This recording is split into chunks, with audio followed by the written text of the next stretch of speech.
Welcome to lecture number 24. This lecture is about social justice research, theory, and an application or two.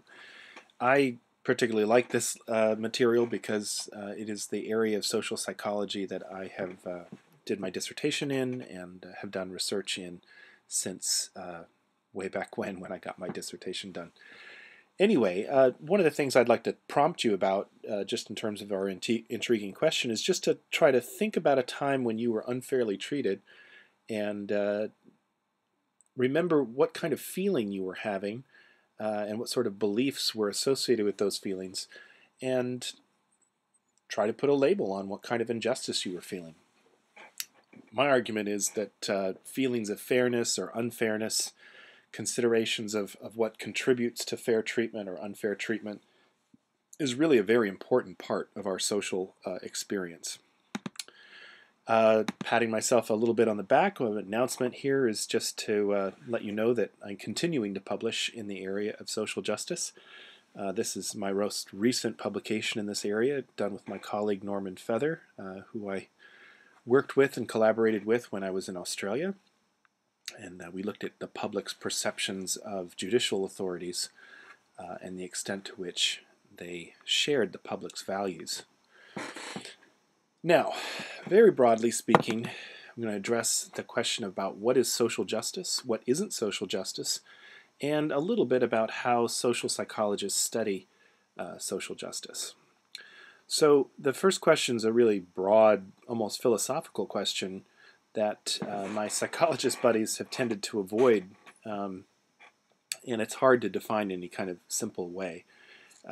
Take, for example, you could say terrorists who went and bombed this or that place. They maybe they've done something and they thought that they were doing it to resolve an injustice, and you might not agree with that, and that would be fine.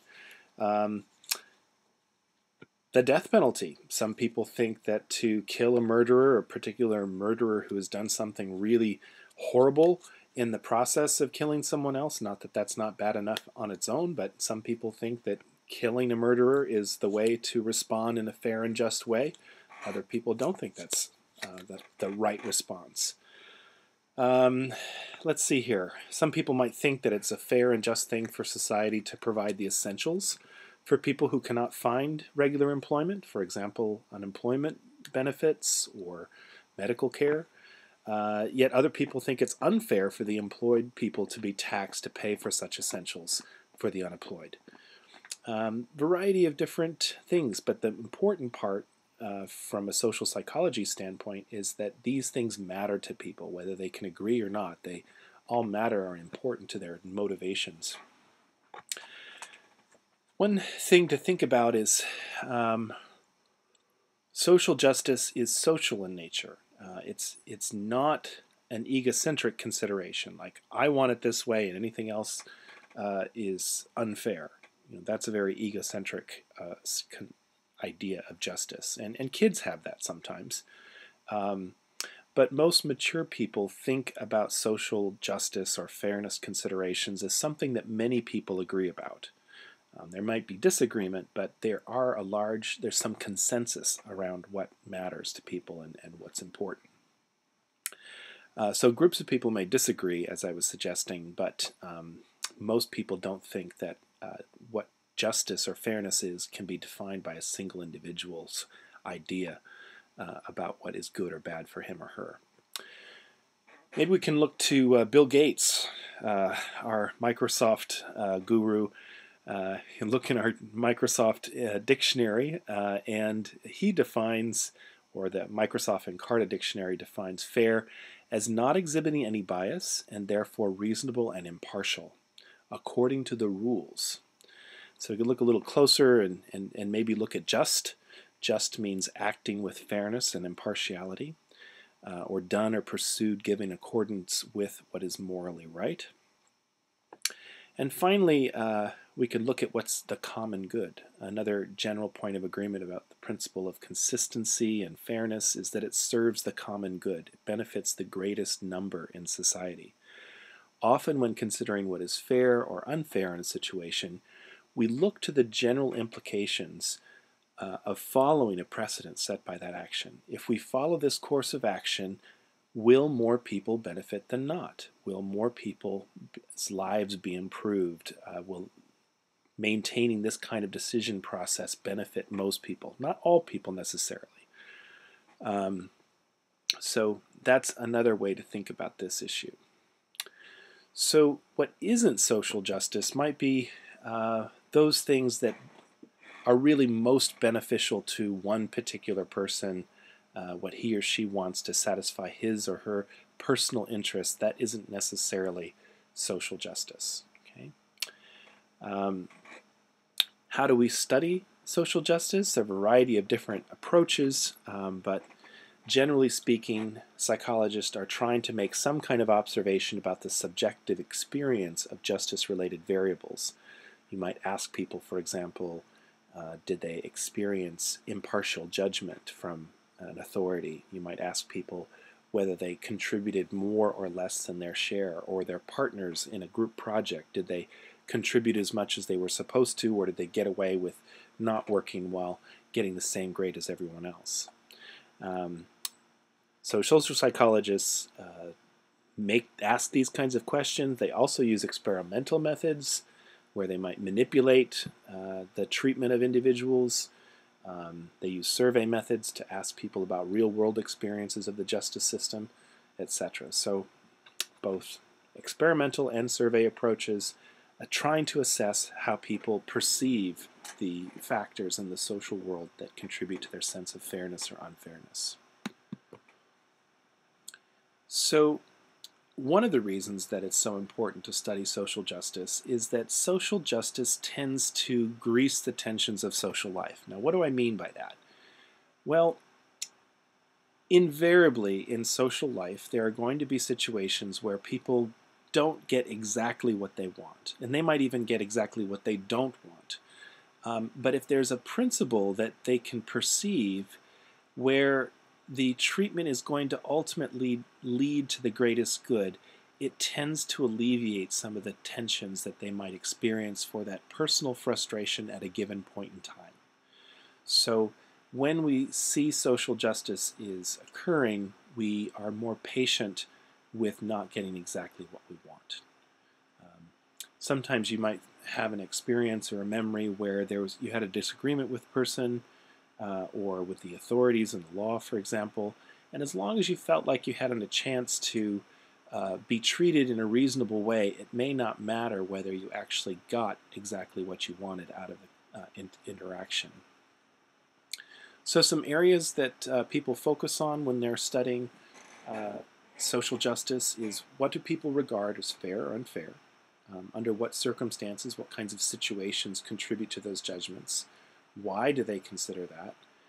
And these things are kind of linked together in a series, and so I want to show you that on this next slide. So we start our analysis with looking at social experiences.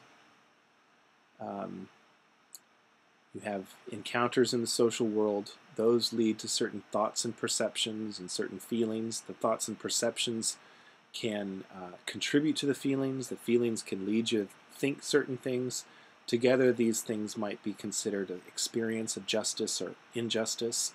And then these things, the experience of justice or injustice, tends to lead towards some behavior or reaction. So let's just think about this for a moment. You have a social experience. You submit some effort for evaluation, like you submit an essay to your professor in social psychology class. You get some feedback, and I give you a big fat F on a paper, for example, and you feel like you worked really hard. You feel like you think that you worked really hard. You think that you fulfilled the requirements for the assignment. And so these are thoughts and perceptions you have about this interaction you've had with your social psychology professor. That might lead to some feelings like, hey, this is really unfair. I'm upset and I'm angry about this. And then the behaviors and reactions might be to protest. You complain to other students, or you send off an angry email to me, or maybe you send off a complaint to the provost of the university. So these are things that would be a consequence of this social exchange that you had with your social psychology professor about what you perceive to be an unfair grade. So why is the study of social justice important? Well, certainly, if you look around in the world, you'll see that people care about justice. It's very important to them. Justice evaluations also motivate behavior, as I just illustrated in the last example. Justice and fairness experiences can lead to loyalty to employers. It can lead to acceptance of unpleasant outcomes. It can also, as I was saying a couple of slides back, reduce the tensions in social life. The experience of injustice, on the other hand, can motivate both normative kind of protests, formal protests, and also non-normative and anti-social kinds of behavior.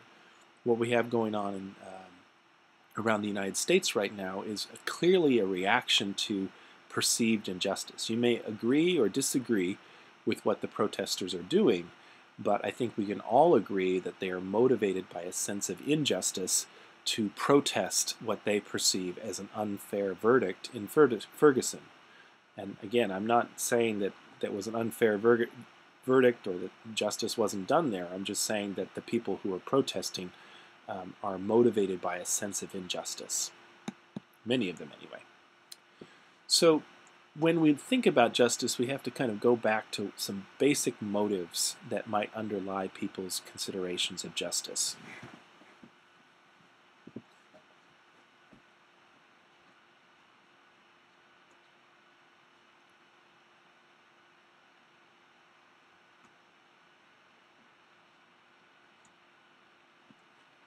So what might those be? Are people primarily motivated by serving their own individual and immediate self-interests? Or are they concerned about what's best for most people most of the time? And I would describe that as a fairness kind of concern. And some people would argue, economists among them, that primarily people are motivated by self-interest. They're going to make a rational choice to serve their self-interest as frequently as they can. They might make compromises, but generally speaking, they serve the big number one first. Now, other people, myself included, other social psychologists who study social justice, would argue that fairness concerns are a primary motive. Freud, not known for being a social justice researcher, but a recognized psychologist anyway, suggested that people are conflicted, and that's probably a pretty close approximation of what goes on for many people. So in every individual, the two trends, one towards personal happiness and the other towards unity with the rest of humanity, must contend with each other. So we do make compromises that help us fit in, help us get along, help us do what's best for most people most of the time. And these are fairness concerns. There's plenty of evidence for selfishness out there, of course, but surprisingly, people are also concerned with fairness and justice. So there are three primary areas of justice research. Distributive justice, which concerns how people evaluate the fairness of resource distribution. And we could define resources very broadly, but an easy way to think of it is money that's distributed between people. Another consideration that's related to that is relative deprivation, people's feelings of being relatively deprived compared to another person. They have more than me. Procedural justice, which is about how people evaluate the procedures that are used to make decisions, and retributive justice, which is about evaluating the consequences of misbehavior. And all of these things can be interrelated, by the way. And a subset of retributive justice is a concept of restorative justice, which is also about responding to misbehavior. So let's look at each of these in turn and just give you a flavor of what is out there in terms of theories, definitions, and maybe a little bit of research. So with distributive justice, as I said, these pictures illustrate people being upset about, feeling unfairness about how much money they have for their effort that they've contributed. People who have jobs and have been denied promotions or denied a fair wage increase. We've had that recently in the Anchorage School District, teachers kind of complaining about not getting quite enough. You might remember we had in recent years people protesting about how some small percent of American society holds the vast majority of wealth, and is that fair? They're trying to evaluate the fairness of income distribution in the United States. They might say such things as, how is the CEO of a corporation earning, $10,000 or $100,000 more per hour than I am? And I know that he or she is not working that much extra hard, so this idea that the amount of effort that you put in should somehow correspond to the amount of pay or resources that are distributed to you. So that's a distributive justice kinds of consideration. Relative deprivation is a similar concern with how other people have more than you. The definition that's in the reading is the judgment that one is worse off compared to some standard comparison and feeling angry about it. So if you, for example, are pretty satisfied with the car that you have, you're driving along, it might be older car, it might be 5, 6, 10 years old even, and you're pretty good with it, but then you park next to a brand new sweet car in the parking lot, suddenly you feel like your car is crappy, because compared to or relative to this really sweet car that you just parked by, your car is inferior.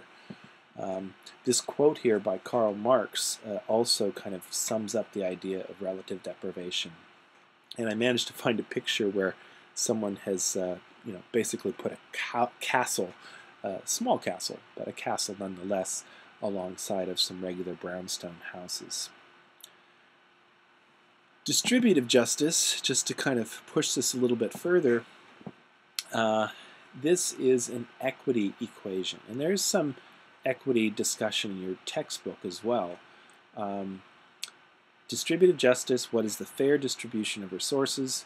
Equity isn't necessarily equality, it's equality of ratios. So you look at your own self in terms of the amount of rewards or outcomes that you get compared to the input, contribution, or efforts that you put into the situation compared to someone else. What are the outcomes or rewards that they get as compared to the inputs or contributions, efforts that they put into it? So if you and an equally qualified person go to work at a task, you're both at the same job, you and your friend Sarah are working at the same job, you both work 8 hours, let's say, standard work day, you both work 8 hours, and at the end of that 8 hours, Sarah, who got hired at the same time as you, Sarah, who has the same amount of qualifications as you, she ends up getting paid, $30 an hour, and you got paid $10 an hour. And you think, hey, this is unfair, this is unequitable. We both put in 8 hours of work, but we got paid differently. Our outcomes were different, even though we don't bring anything extra to the situation. You or the other person you have brought the same amount of effort, the same amount of expertise, the same amount of qualifications, but they're getting paid that much more. What's wrong with this? This is unfair. There are different types of inequity. In the example with Sarah there, you were feeling unfairly underbenefited. You were getting less in your reward input ratio compared to Sarah, who's getting more. So your sense of inequity here is that of being relatively disadvantaged. You're unfairly advantaged here. You're unfairly disadvantaged. You're underbenefited. In comparison, Sarah over there, she looks at what you got paid, she looks at what she got paid, and she's feeling unfairly overbenefited. It's unfair, she can appreciate that, but she's actually more compensated than you, and perhaps unfairly more compensated. And so she can feel unfairness even though she's actually getting paid more. Now let me explain how people might react to that kind of situation in a study here. What the next slide represents is data from a study back in 1972 by Pritchard, Dunnett, and Jorgensen. These social psychologists set up a temporary company in an empty warehouse. And they had people doing a really simple job like folding cardboard into boxes. Basically like when you go to a moving company or something and you get some boxes to put stuff in, store stuff. So you take flat cardboard box materials and then fold them into cardboard boxes for shipping. Anyway, these guys advertised temporary work in a local newspaper, and people applied, and then they showed up to work at what they thought was a job, basically, and they were randomly assigned by the social psychologist to one of three conditions. Those three conditions can be described as underpaid, fairly paid, or overpaid. Okay? The underpaid group were told that the wage advertised in the newspaper was a mistake and it was unfairly low, but since they had showed up to work and accepted that wage, that is what they were going to be paid. The fairly paid group were told that the advertised wage was a fair rate of pay. And the overpaid group were told that the advertised wage was unfairly high, but for legal reasons, the company had to pay the advertised price. These workers then went on to, fold their boxes for a time. I can't remember whether they worked for a day or a week, doing this box folding task. And then they asked, the social psychologist asked these employees whether they were satisfied with their job. And so what we see on the next slide is a sense of satisfaction, and this is what you see. Those people who were underpaid, not surprisingly, they were the least satisfied with their job. I'm not sure why I've got, oops, my slides are going to hell apparently, pardon me. I don't know what's going on here, hang on.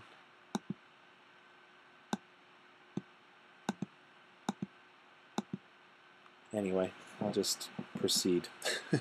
Anyway, the people who were underpaid in that condition, even though they were doing the same work for the same amount of time, they were just told, and the same amount of pay for that matter, they were told that they were unfairly paid, and not surprisingly, they were the least satisfied.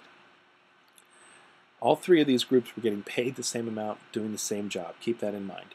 This group here, the one that was told that they were being fairly paid, had the highest satisfaction ratings, and the big surprise here, is those people who were told they were being overpaid were also somewhat less satisfied as compared to the fairly paid bunch.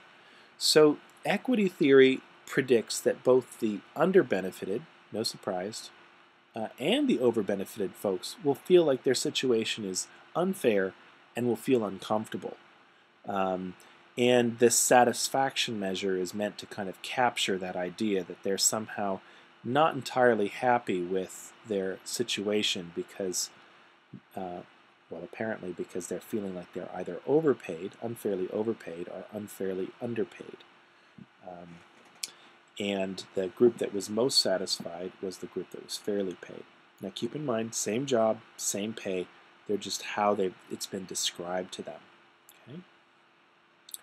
On this next slide, we have a somewhat more complex situation. It's going to take me a moment to describe it. So before you look at the screen here, or obviously you're looking at the screen, but let me explain what we've got here. Greenberg noticed, he's an organizational psychologist who studies justice in the workplace, and he was aware of a corporation that was going to be changing the office situation that the workers were working in. In other words, they were changing the office space that people were working in. Now, when you do a job, one of the things that you get as a function of that job, of course, is your paycheck. But you also get some other things. You might have coffee in the break room. You might have a small little cramped office, or you might have a great big office. You might have a reserved parking space. Any number of things can go along with your job, and you might perceive those as benefits of the job. Okay? So in this situation, they were considering that the size of a person's office might be considered some indication of compensation for the person's efforts. Now, all of these people who were in this study were processing insurance claims, and so it was pretty easy to get a general sense of how much productivity people had by looking at how many insurance forms they processed in the time of a normal work week. Okay? And so what we see here, where we're establishing the baseline in this study, is all of these workers in the second week, the second week before assignment, reassignment, and the first week before reassignment, we see that all of these people are processing and performing basically about at the same level. There's some differences here, but they're all basically at the same level. Then the corporation went through this office reassignment, okay? And in the office reassignment, some people pretty much stayed at the same situation. They didn't move. That's the control group. Some people shifted offices but stayed in like a same size office, same quality of office. And then the other four groups were either improved in their office a little bit or improved in their office size and configuration a lot, or declined in the size of their office and quality of their office a little bit or a lot. And so what we see is that when people are disadvantaged in an equity equation, they're getting less in terms of rewards and outcomes. They're getting paid the same, keep that in mind. But these people who were shifted to a smaller, lower quality office, these folks, even though they were still able to do their work just fine, decreased their work output. And that happened in the first week of reassignment and the second week of reassignment. Okay? And then we look at this other group, the people who were overpaid or over-rewarded. And interestingly enough, they actually worked harder. They weren't told to work harder, but after getting a nicer or higher quality office, they started working harder. So this major difference from the first and second week pre-assignment to the first week of reassignment, we see that people's job performance changed dramatically as a function of whether they got a worse office or a better office or pretty much stayed the same. Very clear response in their behavior. The second week after reassignment, they began to drift back to old habits a little bit, and then after they went back to their old offices, they started working in the same old fashion. So there's an indication here that people seem to respond to the equity characteristics of the situation at the workplace. On the next slide we see, so this is over the course of several weeks, and you see people responding to real-life work situations. The next screen is actually a laboratory experience where participants were experiencing fairness or unfairness in the laboratory, and it's also very immediate responses and physiological responses. So what we see here is an experimental situation where people have done some work for some reward in the laboratory, and then they're hooked up to some galvanic skin response measures, and so you're actually able to see how people's emotionally respond to being treated unfairly. And what you see again is at time zero they haven't received any information about pay, and then they get paid, and you see the people who are have some just pay, initially they drop a little bit in terms of their arousal, and they come up to a moderate level of arousal after getting paid, and then that drops off. Okay? So there's kind of like, for everyone, there's after getting some feedback, everyone kind of gets a little bit more aroused. But those people who are underpaid, they have the strongest spike in arousal. Okay, the strongest spike. They first kind of go down. It's like they go, oh, and then they go way up here. They get more aroused than everyone else, and then it drops off gradually. Those people who are overpaid, there's a minor drop, and then they also go up pretty high, and then it drops off. So the primary thing being illustrated here is that compared to people who are paid fairly, those people who are underpaid react most strongly emotionally, but even those people who are overpaid also have a stronger reaction emotionally in terms of these physiological responses as compared to people who are paid fairly. So just kind of a sampling of the kinds of things that social psychologists have noted with regards to distributive justice. Lots of other research out there. Let's shift gears here. We're just doing a review, broad overview of justice research. Let's look at procedural justice. This can happen in how you hand out allowance to your kids in your households. Can happen how you decide amongst friends where you're going to go skiing. There's processes and procedures for making decisions. But one of the most common places that people think about this is, of course, in the courthouse, where there are very important decisions being made through rigorous and systematic procedures. And when those procedures go a little bit off the track, or if it's not clear that the procedures are being followed, that's when people typically get quite upset. So definition is what is a fair way or procedure of sorting out conflicts of interests. One big model, a theory of procedural justice is the group value model. And they basically argue that when people are trying to make sense of procedures, there are three primary things that they pay attention to in looking at the process.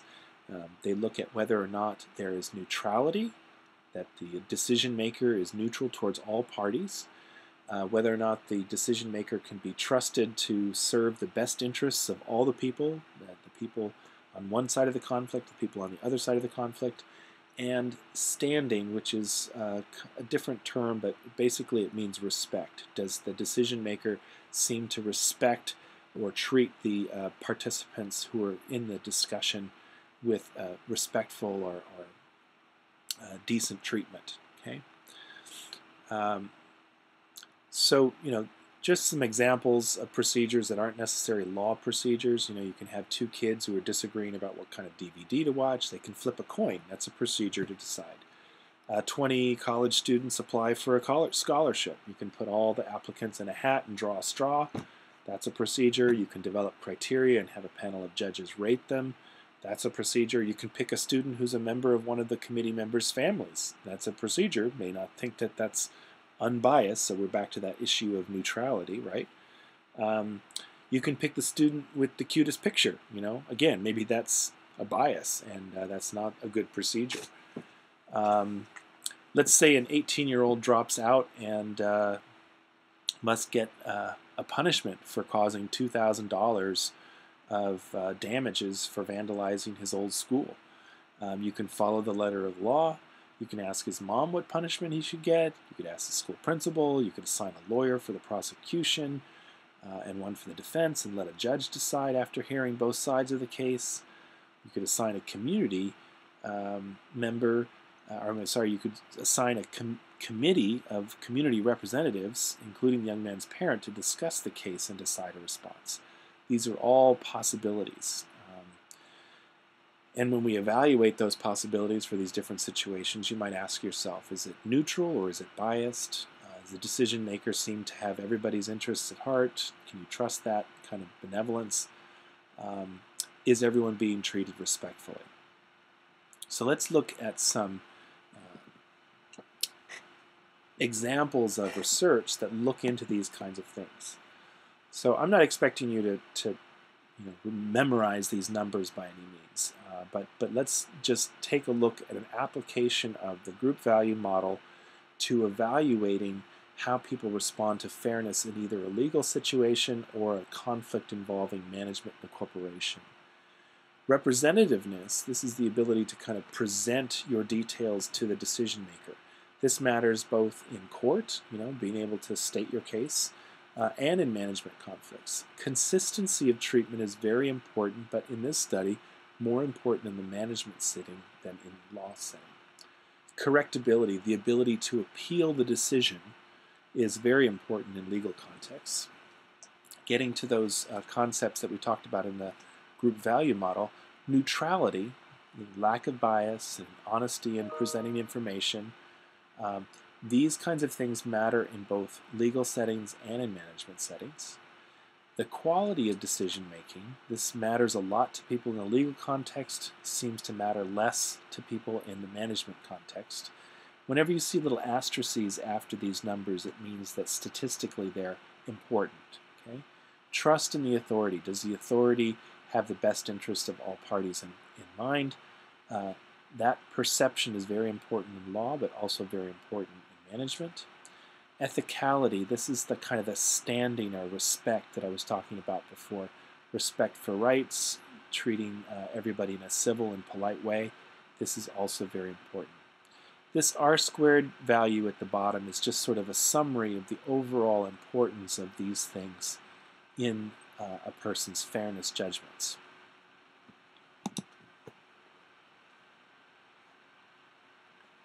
A couple of applications of procedural justice theory and research. First of all, our next lecture is going to be about social dilemmas.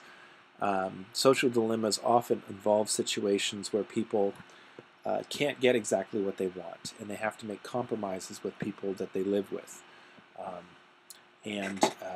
One of the ways in which procedural justice, fairness of decision-making procedures has been helpful is in situation where there's rationing. For example, in California and in Australia, oftentimes droughts lead authorities to have to ration water, and they will tell people, you can only shower 4 days a week, or you can only water your lawn once a month, or you can't keep your swimming pool full. And people want their swimming pool full when it's hot and dry. Or here in Alaska, there might be procedures that tell people you can only catch this many king salmon, or you can't fish for king salmon at all this year. These are situations where people are told by authorities that they can't have exactly what they want, and the procedures used, oops, oh my goodness, where do we go? The procedures used to do that is what helps people feel like they can accept those procedures and decisions if they're done in a fair way. So these kinds of disputes and conflicts between individuals are sometimes ironed out by using fair procedures. Corporate litigation is another situation where you've got two powerful parties. They want different things, and a judge or a mediator has to help decide how it's going to come down. And this next slide is an example of the kinds of relationships between the psychological variables that relate to these kinds of concerns. So up here in the upper left, you have those evaluations, people's perceptions of the things that the group value model says are important to procedural justice processes and judgments. So they ask people, hey, were they unbiased? Were they neutral? Did they seem to have your best interests at heart? Did they treat you respectfully? Responses to these questions were strongly related, you can think of this as a correlation, strongly related to saying, yes, it was a fair process. It was a fair judgment procedure. Evaluation of the outcome is just simply asking them, did you like the outcome of the decision? And that was related, but you can see, if you compare these two numbers, that the justice considerations were much more important than just the did you feel like you got what you wanted. So this is more important than that. Finally, what does this mean in terms of people's behavior? This line here is indicating that the fairness judgment was pretty strongly related to accepting the decision versus protesting the decision versus seeking another another adjudication. Okay? Another example, this is a study here that shows that we have two kinds of procedures in this experiment, unfair procedures and fair procedures. And we also have two kinds of outcomes. The person either won their case or they lost their case. And over here, what we see is that when people have an unfair procedure and they won their case, they're really quite happy about that. And those people who have an unfair procedure and they lost their case, they feel very unhappy. So there's a huge difference here. Now here's where it gets kind of interesting. You have a fair procedure that's constructed to be perceived as fair by the people who are bringing a dispute, and then you have people who are losing their case versus people who are winning their case. So again, not entirely surprisingly, the people who win their case by a fair procedure are quite satisfied. People who lose their case through a fair procedure are less satisfied. But the major difference here that's interesting from a social management perspective, social, political, for that matter, perspective, is that those people who had a fair procedure and didn't get what they wanted, they lost their case, nonetheless are much more satisfied, and according to our previous slide, much more willing to accept the decision if it was a fair procedure. So again, kind of tying this to contemporary results, it could be that those people who didn't quite get the outcome that they wanted, but nonetheless saw the procedure as fair, are not out in the streets right now protesting the decision made by the grand jury in Ferguson. But those people who feel like it was an unfair outcome and an unfair procedure, they are very upset. Okay? So now we're talking about legal stuff again. Let's look at retributive justice. Retributive justice is responding to the treatment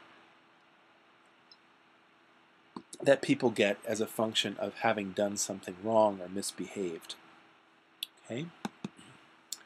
So with retributive justice, it's, according to some anyway, it's like the foundational type of concern for all societies, because retributive justice is what arguably contributes to people doing the right thing. If you have a system of punishment and a system of responding to doing the wrong thing, it facilitates or encourages people to do the right thing. And so retributive justice is about what the fair response is to doing something wrong. You might say that retributive justice is similar to equity. If you do something wrong, then you get something bad. You might also say that retributive justice is like vengeance. If someone does something wrong, then we'll have our vengeance or revenge on them. But it's not quite like that. Generally speaking, retributive justice is not about a personal vendetta, but rather something that society does as a process, as a commitment to a broader goal of doing what's best for most people most of the time. There's also some research here that looks at the attribution of responsibility and how that relates to punishment. So when someone has done something wrong, we have to kind of go through a process of deciding, like, why did they do that? Are they personally responsible? Were they forced into doing something wrong? These kinds of things. And we'll talk about that in a moment. There are a variety of different influences on what contributes to how strongly or how severely people want to punish, and also what goes into a deservingness judgment. Do they deserve that bad punishment? And finally, we'll speak briefly about some alternative responses to rule breakers. Sometimes it's not about punishment, sometimes it's about undoing the harm that they did with their misbehavior. So on this next slide, just kind of give you a sense of the complexity of factors that go into retributive justice judgments. So over here on our left, we'll start with the view that a person has caused some kind of negative event. Let's say they have driven their car and it bashes into the side of your car. So they've done something with their car that's caused this negative outcome for you. They've smashed up your car. One of the things that people might immediately jump to is, well, they just messed up your car, so we're going to fine them, or we're going to increase their insurance, or we're going to put them in jail for driving recklessly. So that might be right where you go. But what psychologists have determined is, first you might ask yourself, well, who's responsible here? Did they bash into my car because they were driving recklessly? Did they bash into my car because the roads were icy? Did they bash into my car because the mechanic who fixed their brake didn't do a good job and their brakes weren't functioning properly? So that it just simply causing something bad to happen sometimes doesn't really directly relate to punishment. We talk about responsibility. The neighborhood kid breaks into your house and steals something. Yeah, of course, we've got to punish that kid. But what if you find out that they were actually forced to by an older kid with a gun? Okay, then you start asking questions about responsibility. Once we've determined whether or not someone's responsible or not, then we start answering questions about, well, do they deserve punishment? More or less punishment? No punishment at all? Responsibility contributes to deservingness judgments, which then ultimately contribute to the amount or the nature of punishment that people think is appropriate. What I have up here on the upper right is a personality characteristic that you're familiar with from the course called authoritarianism. People who are high in authoritarian personality characteristics are people who have a strong sense of tradition and morality. They have a strong sense that authorities must be obeyed. They have a strong sense that wrongdoing must be punished. And authoritarianism is shown in research to relate to responsibility judgments that people make, relate to deservingness judgments that people make, and relate to the evaluation of how severe a punishment people should have. Generally speaking, these are positive relationships. The higher the authoritarianism of the participant or of the research subject, the more they're likely to make a responsibility judgment against the person, the more deserving they think that person's going to be of punishment, and the stronger or harsher penalties that they think the person should have. And you might see that in the 12 Angry Men film. There are some individuals on that jury who demonstrate some authoritarian qualities. You can review that concept from earlier in the course. Here is another theoretical model that shows the sequence from causing an event to determining that punishment is required or fair. So there's cause, did you produce it? Are you necessarily or sufficiently responsible? If yes, then you have some moral responsibility. What was your intention? Were you reckless? Were you negligent? Was there foresight or volition? Was there anything that kind of contributed to your actions that were independent of you? All of these things go to whether or not a person is blamed. On the other hand, if a person really wasn't causing it directly, or their actions weren't necessary or sufficient to cause the harm, then we might say, is there vicarious responsibility? Is there some kind of indirect responsibility? All of these things, again, contribute to blame, which then may contribute to people's punishment judgments.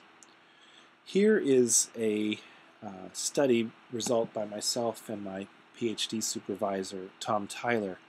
And it just kind of highlights the role of the broader social context in the judgments that people make about punishment as a response to wrongdoing.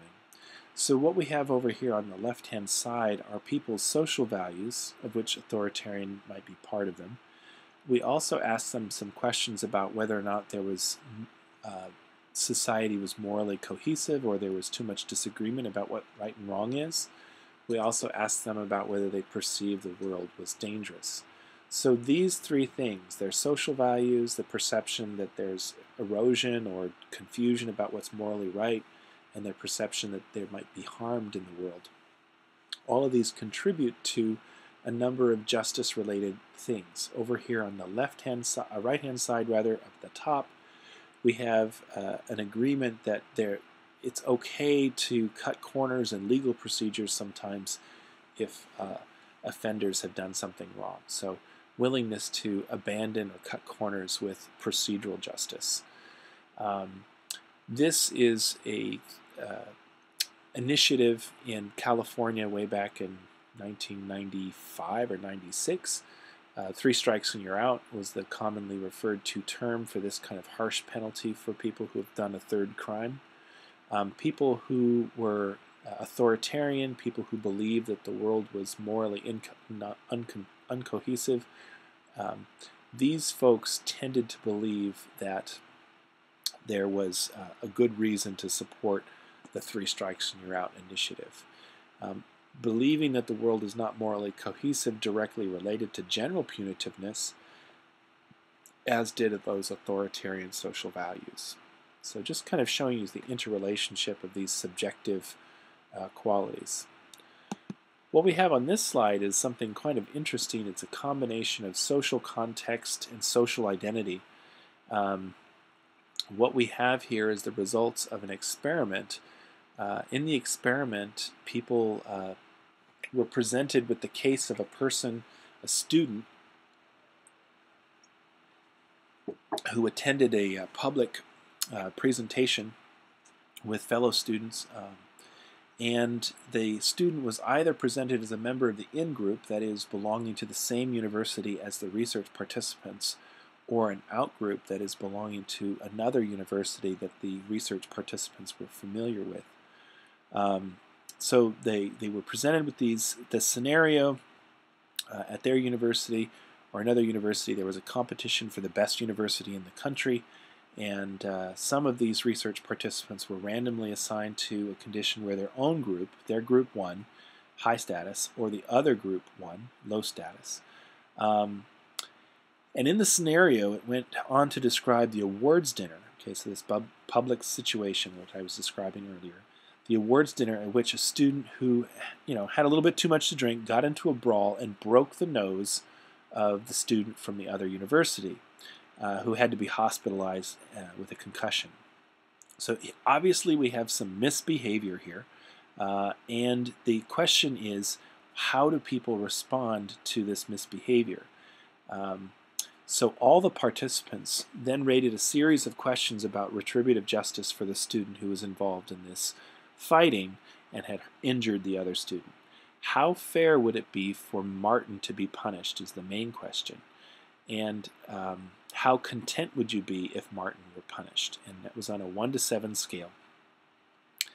And if you had high in-group status, and it was a member of the in-group, people were, this is the column I'm talking about right here, people were actually saying, okay, your university won, and then Martin went out and made a fool of himself. Your in-group member broke the nose of the other university representative. So these people were actually quite punitive towards their own in-group member. They have the high status, yet someone's gone and stuffed it up, made a mistake, punished, or pummeled and broke the nose of the other university. So they're actually fairly high in their punishment ratings for Martin in this case. On the other hand, if Martin is a member of the out-group, they are actually less punitive towards him or her. Now, in the low status, these are when their university actually is described as losing this competition, the effect is slightly reversed. So the thing to take away here, and the thing that's referred to as a black sheep effect, is that people are actually more punitive towards their in-group members when the in-group member is of high status and when he or she is engaged in a behavior that's very public that might bring shame upon the group. So you might all be familiar with the concept that when you have a family group member who does something wrong and it kind of makes everybody embarrassed, that you can be quite punitive in your attitudes towards that individual. Now let's shift to a more a less punitive response to wrongdoing, and that is restorative justice. Restorative justice is when you are responding to wrongdoing in such a way that you're trying to reconcile the victim of the wrongdoing and the offender, and actually getting the community to respond in a favorable way as well. It's most likely applied in situations where there is a good prospect for society benefiting from the victim and the offender getting along. Over here on the left-hand side, you see a cartoon where an Israeli and a Palestinian are hugging. They're kind of burying the hatchet, so to speak. They're putting the harmful past behind them and trying to come to some sort of resolution. So typically involving apologies and recognitions. Down here on the bottom left is a cartoon again. This is the Australian government, and they're flying the flag of sorry, which is a recognition that they did bad things to the original inhabitants of the continent of Australia, the Aboriginal people. Over here you see a man who's trying to engage in some restorative justice here. He's obviously done something quite offensive to his wife or girlfriend, and he's trying to make amends, trying to make apologies. And then up here you have a group that's discussing things, resolving conflict for the community. So what are some principles that are involved in restorative justice? The definition is an approach to responding to wrongdoing that restores the victim, offender, and community. The origins of restorative justice are kind of interesting. It comes from indigenous forms of justice considerations, and in particular some Aboriginal, not Aboriginal Australian, but indigenous New Zealand concepts were brought into this theory of restorative justice. Victim-offender mediation, that's what VOM stands for, is something that the United States has experimented with. Family group conferencing, again, that comes from New Zealand. It's used a lot in a variety of different settings, a lot in Australia, a lot in New Zealand, but also here in the United States. Restitution is a concept that we're fairly familiar with here. Someone does something wrong, and rather than doing some jail time, they can do some community service or actually pay the person that they've vandalized or harmed in some way. The general goals of restorative justice are to help the victim feel as though their harm has been undone in some way. So restoring the damage that has been done by the crime. It's complex and personal, and it's going to vary from case to case, but the general idea is an apology and material restitution. So, you know, if some teenage kid has broken into your house and damaged things, stolen things, a restorative justice response would get that kid to come back and apologize to you, pay you for what's damaged, or maybe provide some kind of service to you to right the wrong. The offender is actually served in this case because they are offered a genuine opportunity to help the person that they harmed, and also to acknowledge in a social way the wrongdoing that they did. So restorative justice programs really work on rehabilitation. Rather than punishment, they're trying to rehabilitate, change the morals, change the bad social behavior of the offender. From a community perspective, this is kind of interesting. The social psychology of restorative justice acknowledges that the community somehow has failed both the victim, they failed to adequately protect the victim, and the offender because they've failed as a community to adequately bring up this individual in such a way that they behave properly. So a goal for the community is to kind of reintegrate and reform the offender and rehabilitate the offender so that they can become a productive member of society. So a lot of you might be listening to this and be very skeptical, but one of the ways to help kind of temper that skepticism is to appreciate that restorative justice principles are best applied for young individuals who need to kind of get back on the right track before entering into a career of crime and misbehavior. So what I want to share with you here in the last few slides is an example of some research that I did in Australia that was focused on young people and kind of highlights both restorative justice and procedural justice and some of the outcomes of that. So in South Australia, SA is what's illustrated there. That's my little abbreviation for South Australia.